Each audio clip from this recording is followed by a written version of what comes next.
तो आज हम थोड़ी बात करेंगे मुल्क राज आनंद की और राजा राव की। मुल्क राज आनंद के कूली की बात करेंगे थोड़ी। राजा राव की जब बात करेंगे तो उनका जो फेमस वर्क है कांतापुरा, उसके बारे में थोड़ी चर्चा करेंगे हम। Mulk Raj Anand's writing in English, particularly in the pre-independence period, marks an important phase in English writing in India. यानी 1947 के पहले, भारत के आज़ाद होने से पहले जिस तरह से मुल्क राज आनंद ने लिखा, तो वो इंग्लिश राइटिंग इन इंडिया के लिए एक इम्पॉर्टेंट समय रहा. It's an important chapter in the phenomenon of English writing in our country, in that it broke totally free from the conventional mode in that writing. ये important है कि क्यों important है मुल्क राज आनंद और उनकी राइटिंग. रीज़न ये है कि इनका जो तरीका था, कन्वेंशनल मॉड पहले का जो रहा, उस तरीके से अलग हट करके इन्होंने अपना तरीका अपनाया. Rather than being an attempt to formulate individual responses, his writing in fact goes somewhat further. खास करके अगर बात करें टैगोर की या हिंदी में आप प्रेमचंद की बात कर लें, तो उनसे अलग इंडिविजुअल रिस्पॉन्स इनका था ज़रूर, लेकिन उनसे अलग हट करके निकल करके आई राइटिंग. क्या रीज़न है उसका? Anand chose to write in Indian language. Anand chose to write in English, but he wrote as an Indian writer. English को चूज किया, लेकिन एक इंडियन राइटर के जैसे, ना कि अगर अंग्रेजी में लिख रहे हैं तो अंग्रेज बन जाए. इंडियन राइटर बतौर इंडियन होने का मतलब क्या है? उसका मतलब ये है कि अपने कल्चर को नहीं छोड़ना है. कल्चर में तो ऑब्वियस है, अगर कल्चर को साथ में रखेंगे तो पूरी इंग्लिश में बात कर नहीं पाएंगे. बीच बीच में आपको कल्चरल लैंग्वेज के कुछ पर्टिकुलर टर्म्स यूज करने होंगे अपनी राइटिंग में.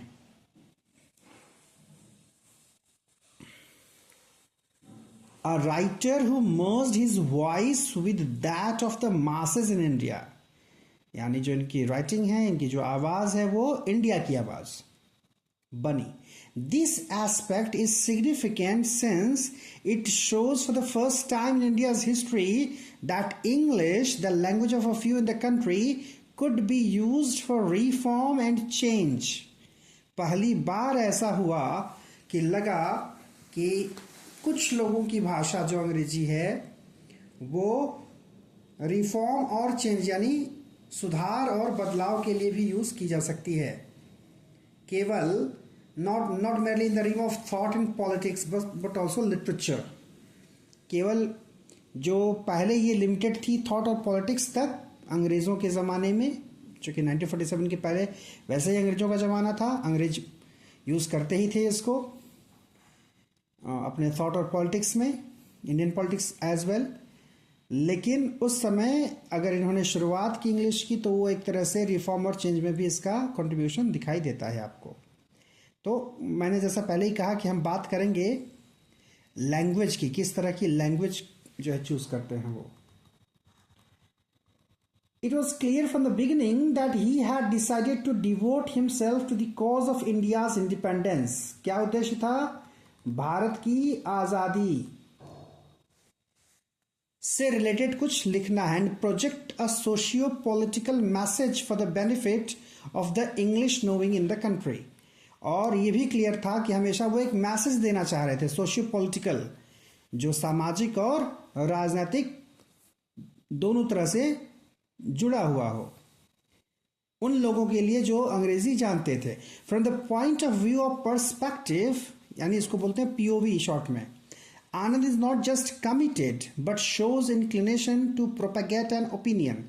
तो ऐसे लोगों को प्रोपेगेंडिस्ट कहा जाता है कई बार, हाँ, जो प्रचार प्रसार करते हैं लोग. तो इतने अच्छे से कमिटेड थे कि वो क्लियर है कि वो कुछ अपना ओपिनियन एक रखना चाहते थे, एक बात रखनी चाहते थे. In that way Anand would let it be known for instance that he was a socialist, that he adhered to the doctrine of humanism. यानी अपने आप को सोशलिस्ट के रूप में जाना उनको पसंद था. Humanism realising its goal in a man made society. Man made society में ह्यूमनिज्म की क्या ज़रूरत है इसको पूरा फोकस किया उन्होंने, और he appreciated that fact and he wanted to be known as socialist. To repeat, society or the human world with its rules and principles was not a godly creation but a phenomenon in the making of which people themselves had an important part to play. अब ये एक बड़ा thought है कि society हो, इंसानी दुनिया हो, इसके जो रूल्स एंड प्रिंसिपल्स हैं, जो बनाए हुए हैं तमाम नियम कानून, उसको ईश्वर ने नहीं बनाए। वो क्या है? But a phenomenon in the making of which people themselves had an important part two play. एक प्रक्रिया के तहत बना जो कि इंसानों ने बनाया, और इसलिए इसमें, इस सोसाइटी में, यानी सोसाइटी को बनाने वाले हम ही हैं, तो हमें इसमें अपना एक रोल प्ले करना होगा। That was the idea. और ये कह सकते हैं आपकी 19th सेंचुरी का डोमिनेंट पर्सपेक्टिव है ये। तो अब हम बात करेंगे थोड़ी सी मुल्क राजानंद के नॉवेल कूली के बारे में।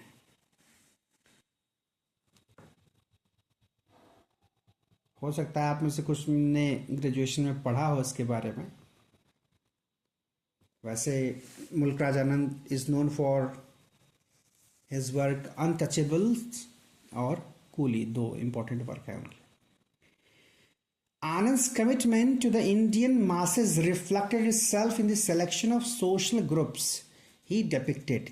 जिस तरह के सोशल ग्रुप, अब वही कूली की बात अगर वो कर रहे हैं, अनटचेबल्स की, जैसे मैंने कहा कि वो अनटचेबल्स की बात वो कर रहे हैं, यानी क्लियर था कि किसको वो प्रोटैगनिस्ट बनाएंगे, किसके बारे में बात करेंगे।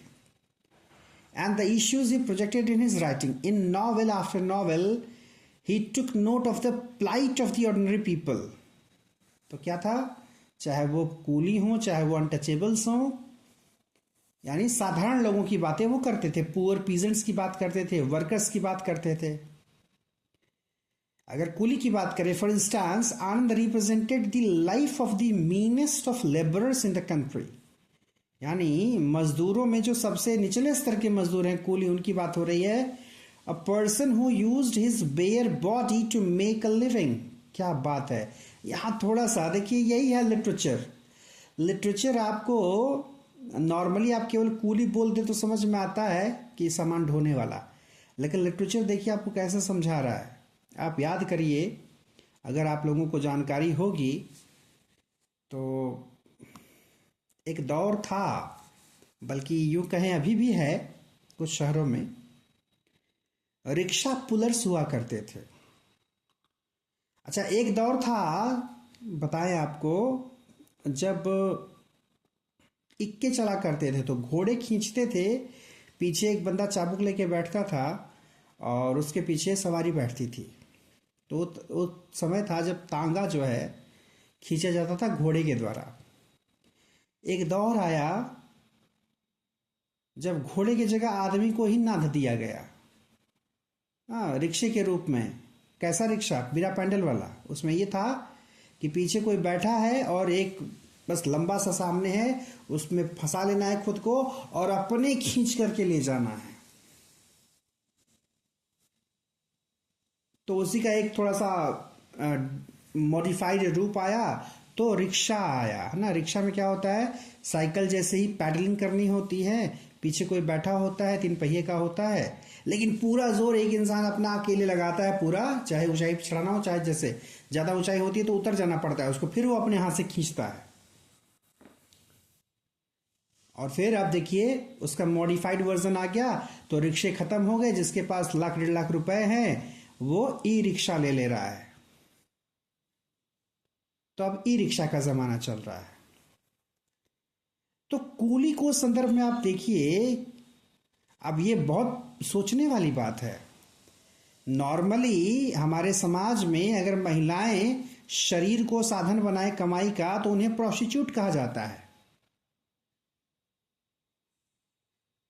यहां कूली भी वही काम कर रहा है, अलग तरीके से। वो भी शरीर का इस्तेमाल कर रहा है, यानी पूरी कमाई में उसकी इन्वेस्टमेंट क्या है? शरीर।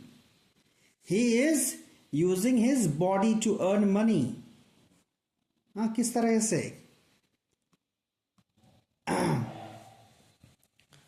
क्या लिखा है?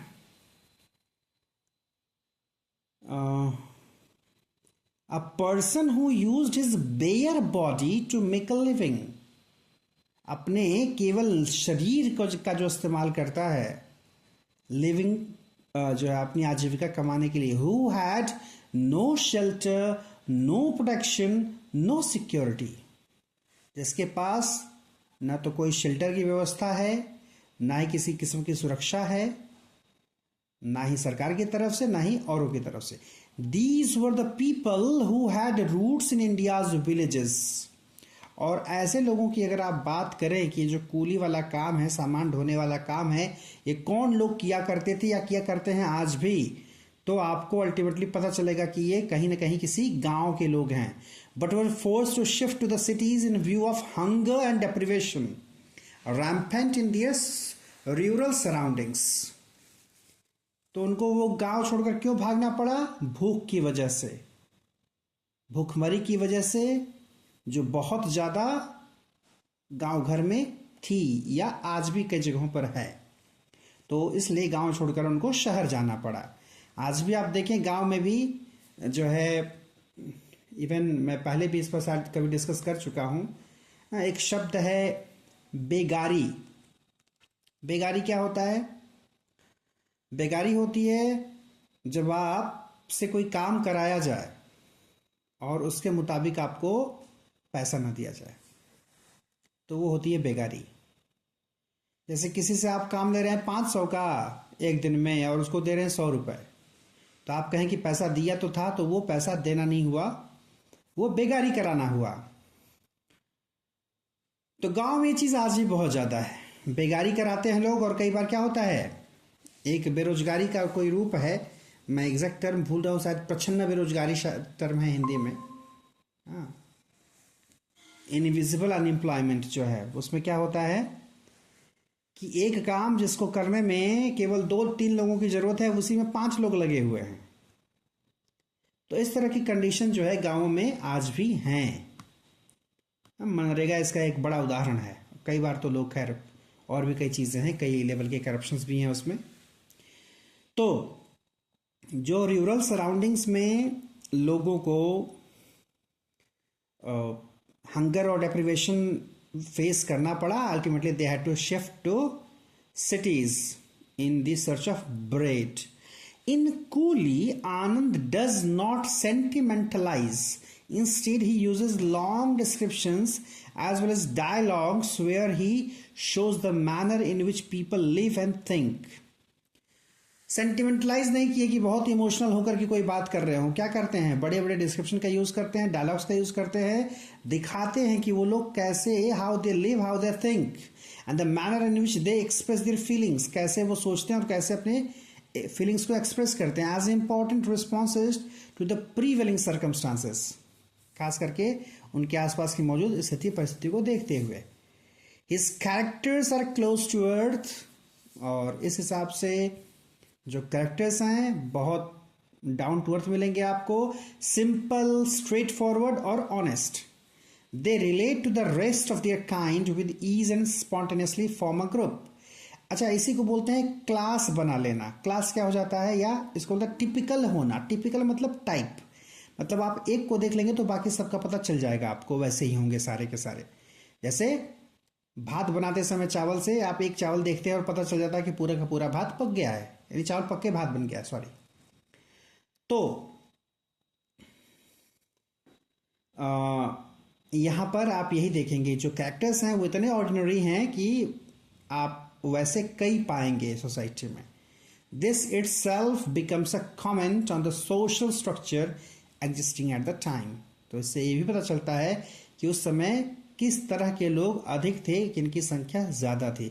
It is interesting to see that a detailed account of miseries of the laborers in the city starts pointing towards the behavior of the upper echelons who indeed are callous and insensitive. ये तो सही बात है कि एक बहुत ही खूबसूरत जो है लाइन है निराला की। मैं बात करना चाह रहा था निराला की एक कविता के बारे में। वो कविता जो है आपको थोड़ा सा मार्क्सिज्म को समझाएगी, थोड़ा सा वो जो गैप है अपर क्लास और लोअर क्लास में, जो इंडस्ट्रियलिस्ट हैं, जो मालिक हैं, और जो वर्कर्स हैं, जो नौकर हैं, उनके बीच का जो गैप है वो क्यों है वैसा, और क्या है उसमें, उस बात को कितने खूबसूरत तरीके से निराला ने अपनी कविता में कहा है। बहुत बड़ी कविता नहीं है, थोड़ी अजीब लगेगी सुनने में, but yes, that was written by him. कहीं झरने, कहीं छोटी सी पहाड़ी, कहीं सुथरा चमन, नकली कहीं झाड़ी, आया मौसम, खिला फारस का गुलाब, बाग पर उसका पड़ा था रोबोदाब। यानी एक गुलाब खिल गया है और पूरे बाग में उसका जो है उसकी चर्चा हो रही है।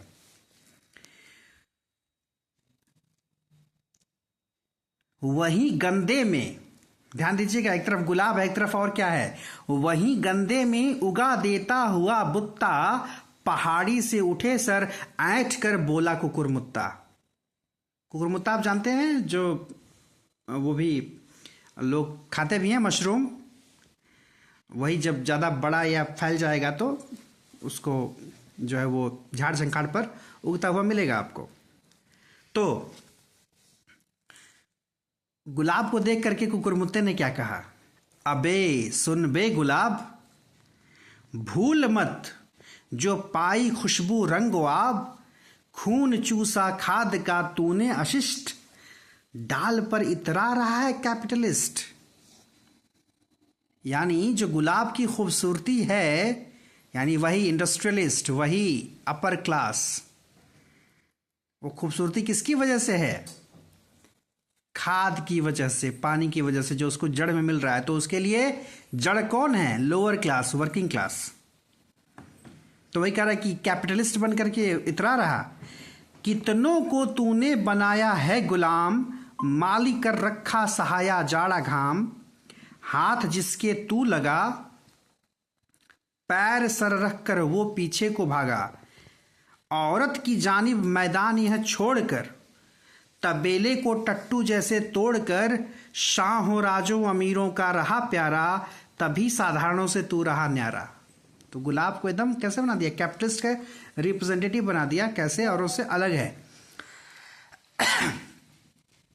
वरना क्या तेरी हस्ती है पोछ तू, कांटों से ही भरा है यह सोच तू, कली जो चटकी अभी सूख कर कांटा हुआ होती कभी, रोज पड़ता रहा पानी तू हरामी खानदानी। इस तरह के शब्दों का इस्तेमाल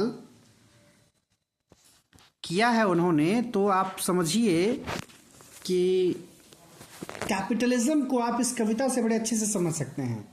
और जो डिस्कस हम कर रहे थे कि कैसे वही चीज़ आपको यहाँ पर देखिए है कि जो लेबरर्स की वो स्थिति है वो क्यों है, the behaviour of the upper echelons who indeed are callous and insensitive. जो ऊपर वाले लोग हैं, कैसे वो, उनका व्यवहार गलत है, गड़बड़ है। आगे बढ़ते हैं। Anand's method is clinical, detached and concerned about the plight of the masses. Clinical क्या होता है, जैसे डॉक्टर होता है, डॉक्टर के सामने कोई भी जाएगा तो उसको डिटैच रहना पड़ता है। कई बार कुछ डॉक्टर्स को अपने ही घर वालों का ऑपरेशन करना पड़ता है, कई बार अपने ही किसी जान पहचान के लोगों का इलाज करना पड़ता है। तो वहाँ पर अटैचमेंट का कोई मतलब नहीं होता, वहाँ डिटैच होकर के ही काम करना होता है। तो आनंद का जो मेथड है वो भी क्लिनिकल है, detach and concern about the plight of the masses at the same time. दोनों बात है कि डिटैच्ड भी रहना है, कंसर्न्ड भी रहना है। बड़ी इंटरेस्टिंग बात है। क्लिनिकल का मतलब क्या है? डिटैच्ड भी होना, कंसर्न्ड भी। डिटैच इसलिए ताकि हमारा इमोशन उस पर कोई खलल ना डाले, और कंसर्न्ड इसलिए क्योंकि हम उसकी परवाह करते हैं, जैसे डॉक्टर करता है। डॉक्टर घाव पर यूज करता है इंस्ट्रूमेंट्स, तो वहां पर उसका इंस्ट्रूमेंट यूज करना दोनों दिखा रहा है कि वो डिटैच भी है, साथ में कंसर्न्ड भी है, क्योंकि उसका तरीका जो है वो क्या है, वो सही करने के लिए है। कंसर्न्ड है कि घाव सही हो जाए, इसलिए ही इज यूजिंग इंस्ट्रूमेंट। तो the same is there with Mulk Raj Anand, his treatment, his method. There is also a sort of humor that reflects sympathy for the downtrodden, और कहीं ना कहीं एक थोड़ा ह्यूमरस भी है, थोड़े ह्यूमर भी उसमें है। और आप देखेंगे कि किस तरह से जो निचला तबका है उसके लिए कैसे एक सिंपथी, एक सहानुभूति दिखाई देगी आपको। But the ending of the novel is tragic since the author sees no hope in the circumstances he has depicted. लेकिन अगर बात करें कूली नॉवेल के एंड की, तो इसमें आप देखेंगे कि वो ट्रैजिक है, क्योंकि कोई होप दिखाई नहीं देता उस समय के कंटेम्प्रेरी सिचुएशन में। But there is indeed hope hidden in the authorial attitude. Anand's sense of detachment, humor, and indulgence towards the characters of the deprived sections reveals that the collectivity of the deprived in India is to be recognized as impressive potentiality for meaningful change.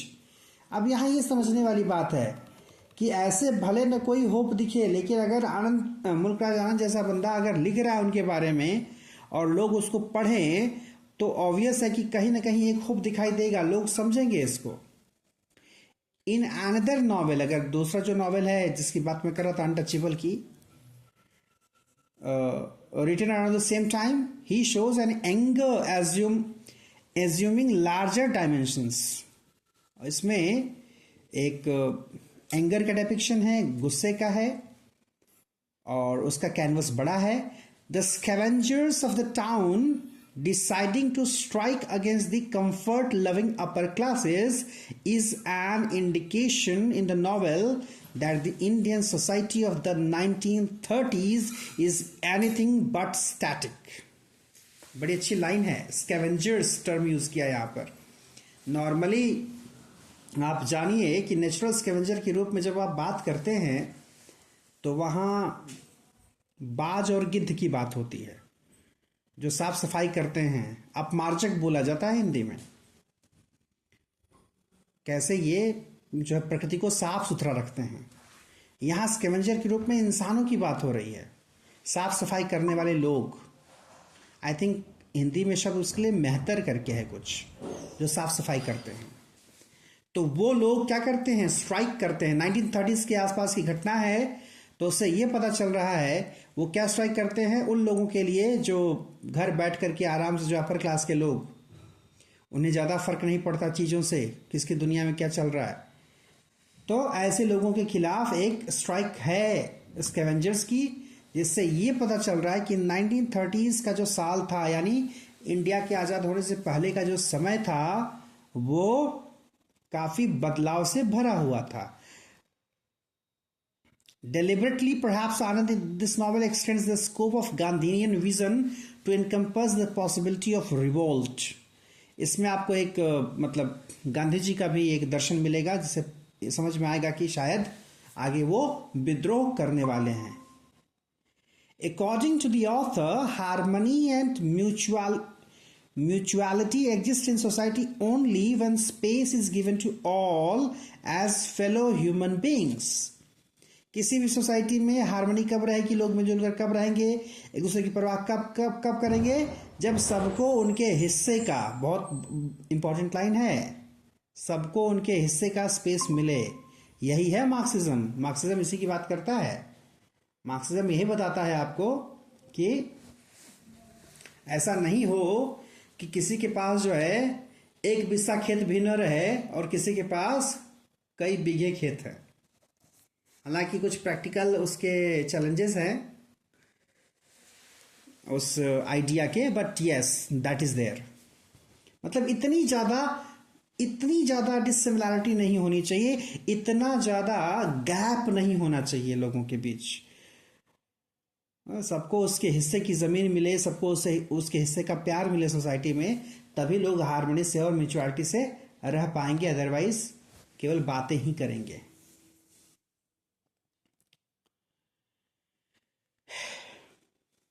Since that is not the case, it is imperative that a current of unease and anger would sooner or later flow through the atmosphere.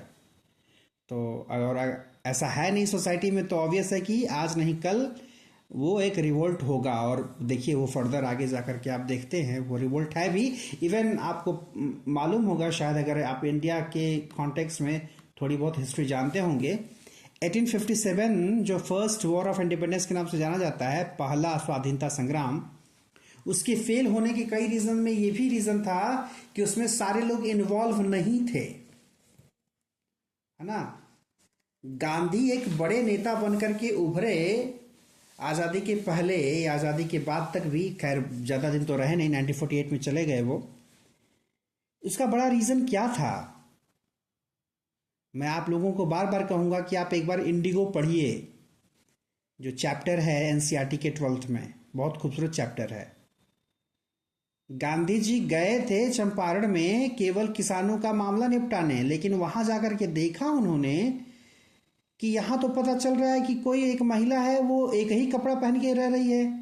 तो पत्नी से पूछवाया कि क्या बात है, ऐसी क्यों स्थिति है? तो पता चला उसके पास एक ही कपड़ा ही है, वो उसी को रात के समय धुल करके टांग देती है, दिन में पहन लेती है। शिक्षा का स्तर देखा बहुत खराब है, मतलब कई लेवल पर चीजें देखी उन्होंने। साफ सफाई के बारे में देखा, यहां तक कि अब सोचिए, गए हैं किसानों की लड़ाई लड़ने अंग्रेजों से, वो तो कर लिए जो करना था, उसके बाद मेडिकल कैंप लगवाया, वहीं पर लोगों को जागरूक किया, कुछ दवाएं उपलब्ध करवाई लोगों को। तो जब ग्राउंड लेवल पर इस तरह के काम होंगे, एकदम बेसिक लेवल पर जाकर के, तो तब ना वो ग्राउंड लेवल का आदमी जानेगा कि हाँ हमारे लिए कोई आया है, कोई हमारे लिए कुछ कर रहा है, तब ना उसका साथ देगा आदमी। क्या रीजन था कि दांडी यात्रा जो है शुरू करते हैं गांधी एक जगह से कुछ लोगों के साथ, और अल्टीमेटली पहुंचते पहुंचते आप देखिए कितनी संख्या बढ़ जाती है। पढ़िए इतिहास उठा करके, पता चलेगा what was the contribution of Gandhi. खैर, तो और अगर ऐसा नहीं हो रहा है तो क्या होगा? क्या कहते हैं मुल्क राजानंद कि आज नहीं कल रिवोल्ट होके रहेगा। और वो रिवोल्ट कैसा होगा? याद करिए आप 1789 का फ्रेंच रिवॉल्यूशन याद करिए। आप याद करिए कि कैसे रोटी पाने के लिए लोग, ब्रेड पाने के लिए, हाउ दे फॉट, कैसे लोग घुस गए थे दुकानों में, कैसे लोग अलग अलग जगहों पर घुस करके छिनैती कर रहे थे, छीन रहे थे, खा रहे थे। और कैसे वहां पर जो है लिबर्टी, इक्वालिटी, फ्रैटर्निटी का जो एक मोटो रहा, एक जो स्लोगन रहा, अल्टीमेटली आप देखिए कि कहाँ पर वहाँ पर इक्वालिटी की बात हो रही है। वहाँ बाकायदे, अगर आपको मालूम हो, I am forgetting the name, वो जो एक इंस्ट्रूमेंट यूज करते थे, वो सब जितने बड़े अमीर लोग थे जो उनके निशाने पर थे, उनको पकड़ पकड़ करके चौराहे पर जो है फ्रेंच रिवॉल्यूशन में क्या किया उन सबों ने। वो मशीन ऐसी थी, नीचे सर रखा जाता था ऐसे, इस तरह के शेप में, हाँ, जहां पर सर आराम से आ जाए, यहां सर ऐसे होता था, ऊपर से मशीन आती थी, कच से गला कट जाता था। मैं मिलेगा मुझे तो मैं आपको भेजूंगा। तो अब सोचिए वो किस चीज का परिणाम था, किस बात की खुन्नस थी, किस बात का गुस्सा था? वही जो एक बड़ा गैप था, वो जो हम कहते हैं आज की डेट में भी कि कोई खा खा के मर रहा है, कोई खाए बिना मर रहा है।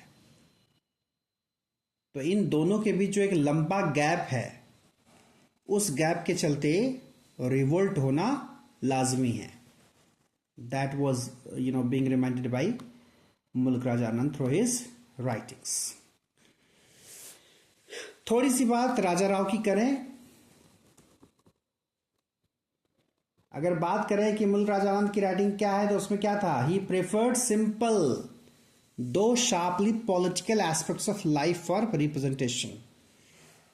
सिंपल जरूर यूज किया लेकिन उसमें पॉलिटिकल मोटिव उनका क्लियर था, पॉलिटिकल एस्पेक्ट को दिखाया उन्होंने। राजा राव की बात करें, राजा Rao showed a penchant for ideological and philosophical issues in his fictional pieces। वो बात आइडियोलॉजी की करते हैं, फिलॉसफी की करते हैं।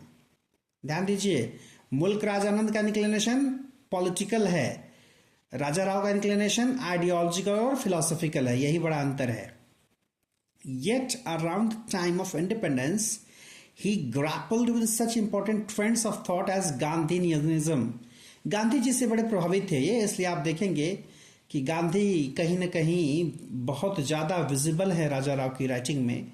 कांतापुरा की बात करें, उसमें जो मूर्ति है, जो मेन कैरेक्टर है, हाँ, अपने आप को एक तरह से वो गांधी जी का भक्त ही मान लेता है, हाँ, और कई बार ऐसा लगता है कि उसको गांधी जी का सपना भी आता है, इस तरह का वो कैरेक्टर है। तो उस समय जैसे बाकी लोग गांधी जी के दर्शन से प्रभावित थे, राजा राव भी थे। The choice of the issue of Gandhianism necessitated that he move closer to the mundane reality of the time.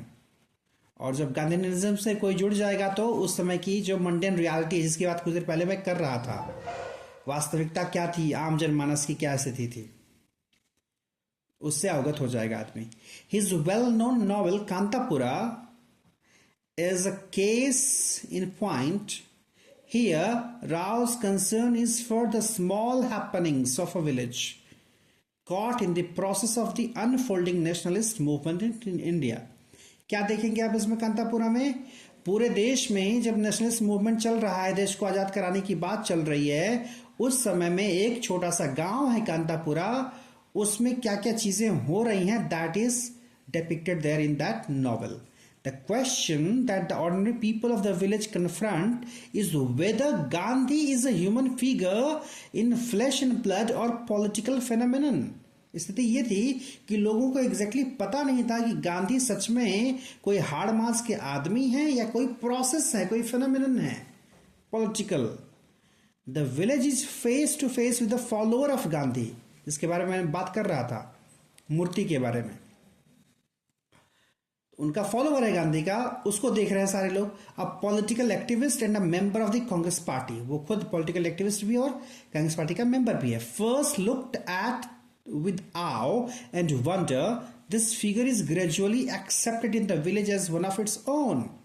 यही खासियत है, गांधी की भी यही खासियत थी ना, कि शुरू में जब आप देखेंगे तो एकदम आश्चर्य में पड़ जाएंगे। मूर्ति के साथ भी यही हुआ, शुरू में लोगों ने जब उसको समझा तो बहुत आश्चर्य हुआ, लेकिन धीरे धीरे लोगों ने समझ लिया कि ये हमारे ही बीच का है।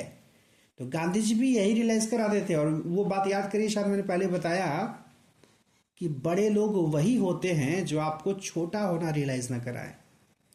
People come forward to see guidance from him as they find his presence in the village truly inspiring. Personality उसकी ऐसी बन गई, लोग गाइडेंस लेने आते थे।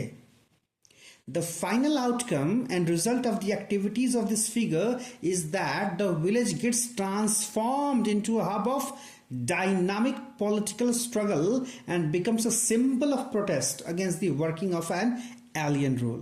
ध्यान दीजिए, एक गांव, उसका फाइनल आउटकम क्या हुआ, एक इंसान के होने से, गांधी के फॉलोअर के होने से स्थिति ये हुई कि पूरा का पूरा गांव बदल गया, पूरा आमूलचूल परिवर्तन आ गया उसमें। And that particular village gets transformed into a hub of dynamic political struggle. जो चल रहा था, राजनीतिक संघर्ष चल रहा था, उसका एक, कह लीजिए कि एक प्रतीक बन गया, वो एक सिंबल बन गया, और अंग्रेजों के खिलाफ लड़ाई लड़ने का एक कह सकते हैं कि। What catches our attention in Kantapura is its emphasis on the human urge to participate in collective life। यहां पर क्या ध्यान देने वाली बात है, हम क्या देखते हैं कि इंसानों में ये खासियत होती है कि कैसे कलेक्टिव लाइफ में पार्टिसिपेट करें। मतलब आज अगर आप देखें कि कैसे कोई एक चीज़ फैशन में आती है, बाकी लोग आंख मूंद करके फॉलो करना शुरू कर देते हैं। तो मतलब एक एक सच में ये एक बहुत ही नेचुरल अर्ज होती है जिसको लोग फिल करना चाहते हैं और चाहते हैं कि वो पूरा हो जाए। तो उस समय की मांग वही थी। लोग गांधीगिरी कर रहे थे, लोग गांधी को फॉलो कर रहे थे, उनसे प्रभावित हुए, मूर्ति प्रभावित हुए, मूर्ति को देख करके बाकी लोग प्रभावित हुए और पूरी की पूरी सोसाइटी जब एक साथ आ जाए। This is what we clearly discern in the novel where individualities merge into a larger consciousness. ये इंपॉर्टेंट है इस नॉवेल में कि कैसे एक सिंगल इंडिविजुअल्स अल्टीमेटली एक कलेक्टिव पीपल बन गए, कैसे एक लार्जर कॉन्शियसनेस का हिस्सा बन गए। वो मतलब वही कि सारी अलग अलग बूंदें मिलकर के फिर एक पूरा समुद्र बना दी। The myths of humanity and country combine in the novel to assume gigantic proportions of a revolutionary struggle. इसमें इवन आप देखेंगे कुछ उनकी गॉडेस के बारे में भी बात है। I am forgetting the name.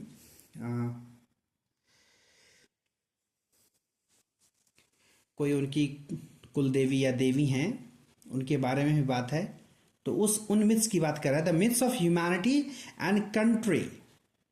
तो ह्यूमैनिटी की मिथ क्या, उनके कल्चर से जुड़े जो मिथ होते हैं, और कंट्री के मिथ, कंट्री के लोगों के बारे में, जो खास करके अलग अलग जो महान लोग हैं जिन्होंने देश के लिए कुछ किया, उनके बारे में आप देखते हैं कि कितने तरह की बातें होती है। तो वो सारी चीज़ें एक साथ मिलती जुलती इसमें नजर आती हैं। To assume gigantic proportions of a revolutionary struggle, और ये सब जो है अल्टीमेटली रिवोल्यूशनरी स्ट्रगल यानी उस समय की जो आंदोलन है उसका हिस्सा बन गई। The reader enters a trance-like state in which distinctions between ordinary human beings and epic heroes get blurred।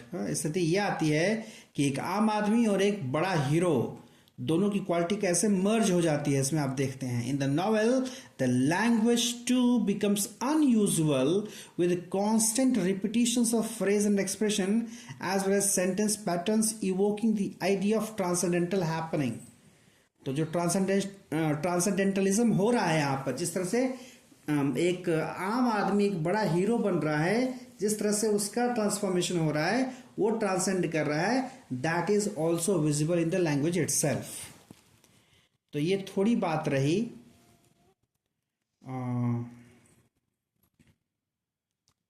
इन दोनों की। और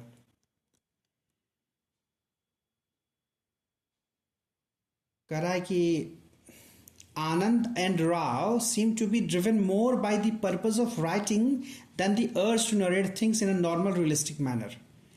मतलब दोनों के दोनों का एक उद्देश्य है, वो रियलिस्टिक मैनर में बातें करने के पक्ष में बहुत ज़्यादा नहीं है। क्यों? उनका उद्देश्य क्या है? ज़्यादा उद्देश्य है कि वो राइटिंग का एक पर्पस लेकर के आए। तो this may partly be ascribed to the expectations of the English knowing reader. हो सकता है उस समय के अंग्रेजी जानने वालों की यही एक्सपेक्टेशन रही हो। who may look for developed techniques in the books he or she selects to read। तो ये बात रही। मुझे लगता है कि लगातार बोलता रहा मैं, लेकिन कुछ ढंग की बातें सुन ली होंगी आप लोगों ने। आपने दोनों बातें बता दी सौम्या। यस, जिलोटिन की बात कर रहा था मैं, जो वो इंस्ट्रूमेंट यूज़ करते थे सब। और जो देवी थी उनका नाम केंचम्मा था। Very good, thank you. चीज़ें कई बार दिमाग से निकल जाती हैं।